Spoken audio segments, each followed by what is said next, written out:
Good morning students, welcome back to the class. आपके exams हो चुके हैं। फर्स्ट, सेकंड और फोर्थ क्लास की कॉपी चेक हुई है। सब बच्चों ने बहुत अच्छा काम किया है और बहुत सारे बच्चों के फुल मार्क्स आए, गुड भी मिला है, वेरी गुड भी मिला है। यानी कि आप लोग बहुत अच्छे से ध्यान से पढ़ रहे हो, है ना। I am really proud of you. अभी हम अब आपका एग्ज़ाम एक आधी बचा है, बस ज़्यादा तो बचा नहीं है, तो अब हम थोड़ा सा पढ़ना शुरू करते हैं, ठीक है। So we finished 3 chapters in the EBS, है ना। Today the date is 10th September and this is class first and this is the subject of EBS, ठीक है। अभी हम चैप्टर नंबर 4 पढ़ेंगे। थर्ड चैप्टर तक हमने क्या पढ़ा था? हमने हमारे खुद के बारे में पढ़ा, अबाउट अस, मतलब आपने सबसे पहला जो चैप्टर था क्या था? वो ऑल अबाउट मी था ना, क्या था? हाँ, ऑल अबाउट मी, मतलब आपने अपने बारे में पढ़ लिया था, आपकी फैमिली के बारे में पढ़ लिया था और आपकी बॉडी के भी बारे में पढ़ लिया था, है ना, कि हम क्या होते हैं, ठीक है, हमारे घर में कौन कौन लोग होते हैं और हमारी बॉडी में क्या क्या होता है। तो तीनों चैप्टर्स के बारे में आपने पढ़ा, ठीक है। अब हमने बार बार एक बात कही थी कि हम फैमिली मेम्बर्स के साथ रहते हैं, तो वो कहाँ रहते हैं? वो हम घर में रहते हैं, ठीक है ना, स्कूल में तो रहते नहीं हैं। तो फिर उस घर के बारे में भी तो हमें पता होना चाहिए ना। तो your fourth chapters name is my home, getting. तो सब बच्चे अपनी कॉपीज, वो बुक्स खोल लो फटाफट, पेज नंबर 1919 पे। ओके, तो आज हम कुछ चीज़ें पढ़ेंगे हमारे घर के बारे में।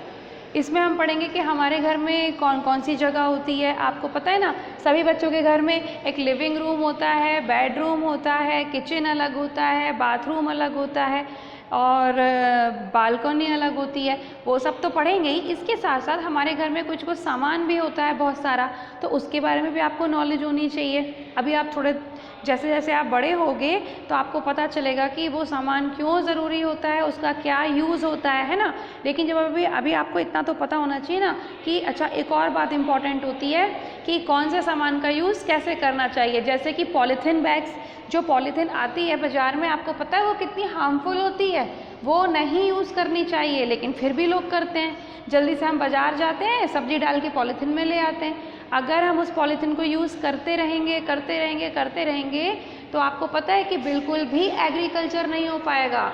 कहीं पर भी कोई जो किसान होते हैं ना गांव में, वो खेती नहीं कर पाएंगे। क्यों? क्योंकि पॉलीथीन जो हमारी फील्ड होती है, जो हमारी अर्थ होती है, उसको इनफर्टाइल कर देता है। इनफर्टाइल मतलब फिर उस धरती पे जहाँ पर पॉलीथीन ज़्यादा होती है ना, उस धरती पे फिर कोई भी पेड़ पौधे नहीं उग सकते।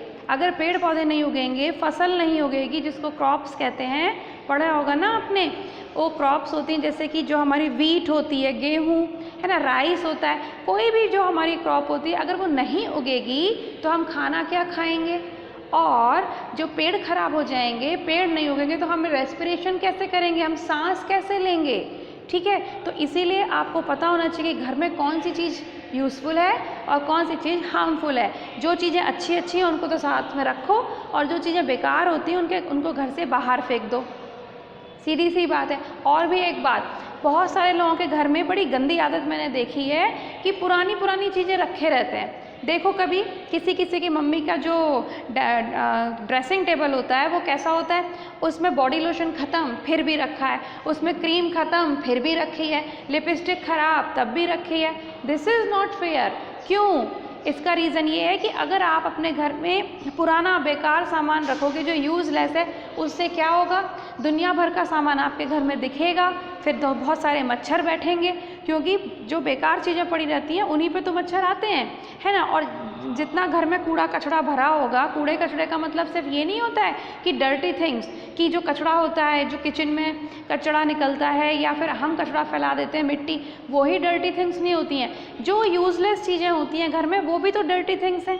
अब मान लो आपका घर इतना बड़ा है, ठीक है, आपने उसमें ढेर सारा सामान भर के रख दिया, आपके लिए तो कहीं जगह ही नहीं बचती, फिर आपको बच के रहना रहना पड़ता है। लेकिन अगर आप अपने घर में यूज़लेस सामान को फेंक दो, सिर्फ यूज़फुल सामान रखो, तो कितना अच्छा लगेगा, एकदम से ओपन ओपन लगेगा, साफ़ सुथरा लगेगा। क्यों बताऊँ, मैंने आपको एक बात बताऊँ, जैसे बहुत सारे डिब्बे हैं, बहुत सारे बॉडी लोशन के डिब्बे हैं, या फिर बहुत सारे किचन में फालतू डिब्बे पड़े हुए हैं, या आप भी तो करते हो ना, जैसे आपने ये साल पास कर लिया है ना, जब आप फर्स्ट क्लास से पास करके सेकंड क्लास में चले जाओगे तो आप क्या करोगे, आपकी पुरानी बुक्स या तो रद्दी वाले को दे दोगे, और या तो फिर आप किसी दूसरे स्टूडेंट को दे दोगे, है ना, या तो आपका कोई छोटा भाई बहन होगा तो वो पढ़ लेगा। लेकिन जिनके घर में कोई यूज़ नहीं है वो तो रद्दी वाले को देंगे ना। अगर आपने ढेर सारी बुक्स जमा कर ली है ना, तो फिर क्या होगा, साफ़ सफाई ठीक से हो नहीं पाएगी। जब साफ़ सफाई ठीक से नहीं हो पाएगी, जब उल्टा सीधा इतना सारा सामान ढेर रहेगा, तो फिर क्या होगा, वो गंदा हो जाएगा और गंदे में मच्छर आएंगे, तो उससे क्या होगा, डिजीज़ेज़ होती हैं फिर। तो इसीलिए कहा जाता है कि अपने घर में सिर्फ यूज़फुल सामान रखना चाहिए। तो हम इस वाले चैप्टर में पढ़ेंगे कि घर क्या होता है, घर कैसा होता है, कितने टाइप के घर होते हैं। अब अभी इस चैप्टर में आपको बड़ी मज़ेदार चीज़ पढ़ने को मिलेगी। आपको पता है, जैसे राजस्थान में अलग टाइप के घर मिलते हैं, लेकिन अगर आप लद्दाख चले जाओ, आप नेपाल चले जाओ, वहाँ पे डिफरेंट टाइप के घर मिलते हैं, ऐसे नहीं मिलते हैं, ठीक है। इसी तरीके से आप फॉरेन कंट्रीज़ में देखो, वहाँ पे और अलग अलग तरह के घर मिलते हैं। आपको पता है, बहुत सारे अलग अलग डिफरेंट टाइप के घर बनाते हैं लोग बाग अपने रहने के लिए। क्यों? क्योंकि घर में हम क्यों रहते हैं, ताकि हम सर्दी गर्मी बरसात से बच सकें। तो सब जगह का मौसम अलग अलग होता है, कहीं गर्मी ज़्यादा पड़ती है तो वहाँ के घर अलग टाइप के बनते हैं, कहीं सर्दी ज़्यादा पड़ती है तो वहाँ के घर अलग टाइप के पड़ते हैं। आपको पता है, जैसे हम राजस्थान में गर्मी होती है तो हम अपने घर में बड़ी बड़ी खिड़कियाँ बनाएंगे, है ना, ताकि फ्रेश एयर अंदर आ सके, ठीक। लेकिन कनाडा वगैरह चले जाओ, या वहाँ जहाँ बहुत ठंडी पड़ती है, अब वो बेचारे बनाएंगे इतनी बड़ी बड़ी खिड़की, और अगर बनाएंगे खिड़कियाँ, ऑब्वियसली खिड़की तो बनानी पड़ेगी क्योंकि हवा तो उसी से अंदर आनी है ना। लेकिन फिर भी वो खिड़कियों में जनरली अलग टाइप से बनाते हैं, कुछ कांच लगाएंगे, कुछ ग्लास का डोर लगाते हैं। और आपको पता है, ग्लास के डोर जो होता है उसमें से जो धूप आती है तो उसमें गर्मी ज़्यादा होती है ना, गर्मी ज़्यादा वहाँ पर बनी रहती है। तो इसी तरीके से हम कहीं कहीं लकड़ी के घर बनाए जाते हैं। हमारे घर कैसे बनते हैं, सीमेंट से बनते हैं, लेकिन कहीं कहीं पर जो घर होते हैं वो लकड़ी से भी बनाए जाते हैं। तो इस तरह से आप इस चैप्टर में देखोगे कि हाउस और डिफरेंट टाइप ऑफ हाउसेस क्या होते हैं, है ना, और घर में बहुत सारे यूज़फुल और यूज़लेस सामानों के बारे में भी अपन पढ़ेंगे, ठीक। तो चलो स्टार्ट करें। पेज नंबर 1919 पे सब बच्चों ने बुक खोली। अब इसमें देखो, इसमें पेज नंबर ये जो आप स्टार्टिंग में देखो, ये दिया हुआ है, पिक दी हुई है। अब आपको ये बताना है कि आपको ये बेड जो होता है वो घर में कौन से पार्ट में मिलता है। तो बताओ, बेड कहाँ पाया जाता है, कहाँ रखते हैं हम बेड घर के अंदर, बेडरूम में। Very good. इसके अलावा ये गैस सिलेंडर रखा हुआ है, तो गैस सिलेंडर कहाँ रखते हैं, डेफिनेटली किचन में, है ना। तो ये तो सब बच्चों को पता है। तो आप इसमें लिख देना, बेडरूम में बेड और किचन में गैस सिलेंडर। तो इसके नीचे आपको यहाँ पर बेडरूम लिखना होगा और यहाँ पे क्या लिखना होगा, किचन लिखना होगा, ओके। अच्छा, इसके बाद हम पढ़ते हैं, a house where we live with our family is called our home. एक बात बोलूँ, कुछ बच्चे तो बहुत मन लगा के पढ़ रहे हैं और कुछ बच्चे बिल्कुल नहीं पढ़ रहे हैं, उनके पेरेंट्स बहुत परेशान हो रहे हैं। तो वो अपने पेरेंट्स की बात मानो, पढ़ो बैठ के। और पेरेंट्स की भी थोड़ी गलती है। देखिए, सब अपने बच्चों को प्यार करते हैं, बट पढ़ाई ऐसी चीज़ होती है कि you must be a little bit strict, थोड़ा स्ट्रिक्ट रहिए। काफ़ी मदर्स का फ़ोन आता है मेरे पास कि भाई बच्चा सुनता नहीं है, पढ़ता नहीं है, टेस्ट वाले दिन हमसे पूछ रहे हैं कि PDF दे दीजिए, या फिर आपने क्वेश्चन नहीं करा है। तो इस तरीके की बातें मत करिए, क्योंकि पहली बात तो यह है कि आपको हर चीज़ प्रोवाइड की जा रही है। मैंने कोई भी चीज़ नहीं छोड़ी है, सारे क्वेश्चन आंसर, हार्ड वर्ड्स। एक और प्रॉब्लम आई थी किसी क्लास में, मैंने कहा था ना टेस्ट शुरू होने से पहले कि हार्ड वर्ड भी याद करने पड़ेंगे, वर्ड मीनिंग भी, क्योंकि मैं उनमें से भी क्वेश्चन दूंगी। तो जिन बच्चों ने प्रॉपरली काम किया है और कॉपीज़ चेक कराई हैं, उनको कोई प्रॉब्लम नहीं आई है और मार्क्स भी बहुत अच्छे आए हैं बच्चों के। लेकिन जो पेरेंट्स अपने बच्चों को कुछ ज़रूरत से ज़्यादा ही सॉफ्ट होते हैं या उनको बिल्कुल डांटना ही नहीं चाहते हैं, तो this will be harmful for your child in the future. I am also a mother, but इसका मतलब ये नहीं है कि मैं अपने बच्चे को हर वक्त मार पीट करती रहूँ या हर वक्त ही उसको इतना प्यार करूँ, क्योंकि पढ़ाई बहुत इंपॉर्टेंट है। तो सभी पेरेंट्स से रिक्वेस्ट है कि प्लीज़ पहले आप ठीक से वीडियोज़ देखिए, उसके बाद आप मुझे फ़ोन करिए और पहले आप खुद पे और अपने बच्चे पे कंट्रोल करिए कि वो पढ़ाई के वक्त पढ़ाई कर रहा है कि नहीं कर रहा है। So this is not my problem. Actually मैं तो सिर्फ पढ़ा सकती हूँ, कोई भी टीचर पढ़ाता है कितनी देर, ज़्यादा करके आधा घंटा, हम उसे सिखा सकते हैं आधा घंटा, और उसके पास पूरे 23.5 घंटे हैं भूलने के लिए। So this is your responsibility, specially mother father जो भी घर में हैं बड़े। तो और ऐसा नहीं है कि सारी रिस्पॉन्सिबिलिटी सिर्फ मदर की होगी, घर में अगर किसी के चाचा हैं, ताऊ जी हैं, कोई दूसरे कज़न्स ब्रदर सिस्टर्स हैं, वॉटेवर, तो वो भी ध्यान दे सकते हैं। So you must be in a controlling way. सबसे पहले तो आप ये सीखिए कि पढ़ाई अलग चीज़ होती है, प्यार अलग चीज़ होता है, और उसके बाद फिर आप वैसे आप मुझे कभी भी कॉल कर सकते हो, उसमें कोई प्रॉब्लम नहीं है, but first of all you have to take care and control of your child. So come back to the chapter. A house where we live with our family is called our home. अब ये क्या बात हुई, एक तरफ house लिख रहे हैं, एक तरफ होम लिख रहे हैं। हाउस मतलब भी मकान होता है और होम मतलब भी घर होता है, तो मकान और घर में कोई डिफरेंस होता है? देखो ये कोई लिखना नहीं है ये कॉपी में, ये मैं सिर्फ समझा रही हूँ। देखो यहाँ पर 2 वर्ड्स आए हैं, हाउस, हाउस मतलब होता है मकान, ठीक है, और होम, होम मतलब होता है घर। मकान और घर में कोई डिफरेंस होता है क्या? आपसे कोई पूछता है कि आपका घर कहाँ है, तो आप अपना एड्रेस बताते हो। अब आपसे कोई बोलता है कि आप कौन से मकान में रहते हो, तो भी आप अपना एड्रेस बताते हो। तो what is the difference between मकान एंड घर? इन्होंने बोला कि एक हाउस में हम जहाँ अपने फैमिली मेम्बर्स के साथ रहते हैं उसे होम कहते हैं।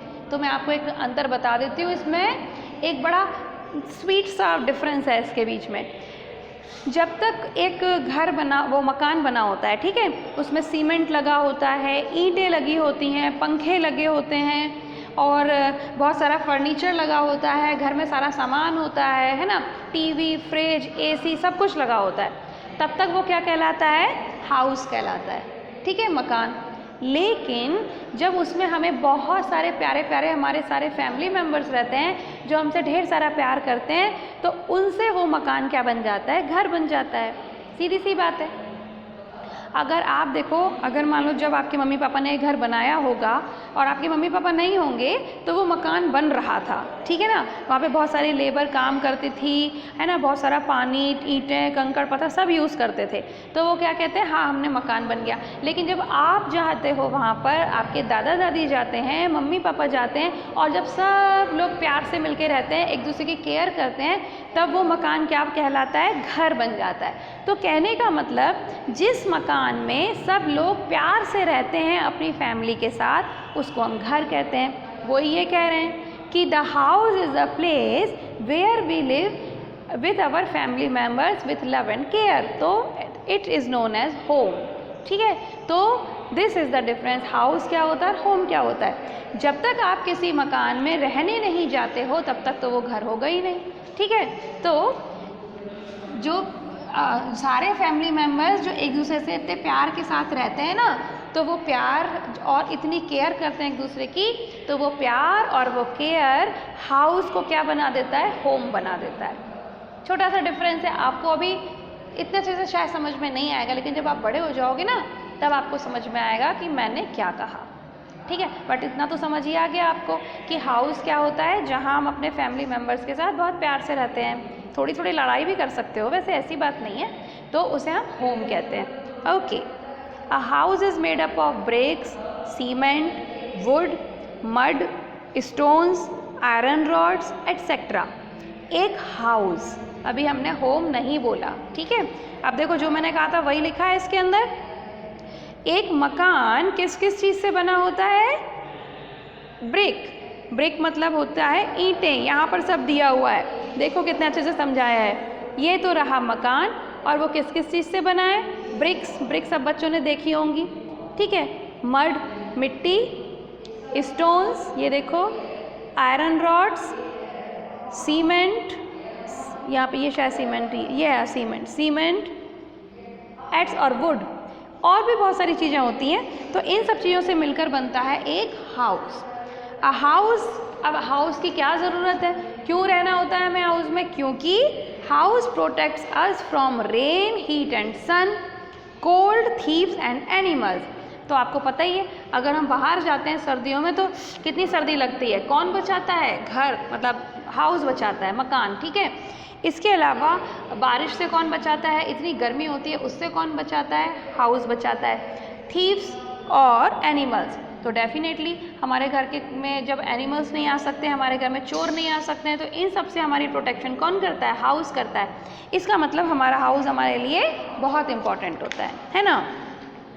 ओके, इसके अलावा और क्या चीज़ होती है बड़ी इम्पॉर्टेंट? एक हाउस में एक मेन गेट होता है।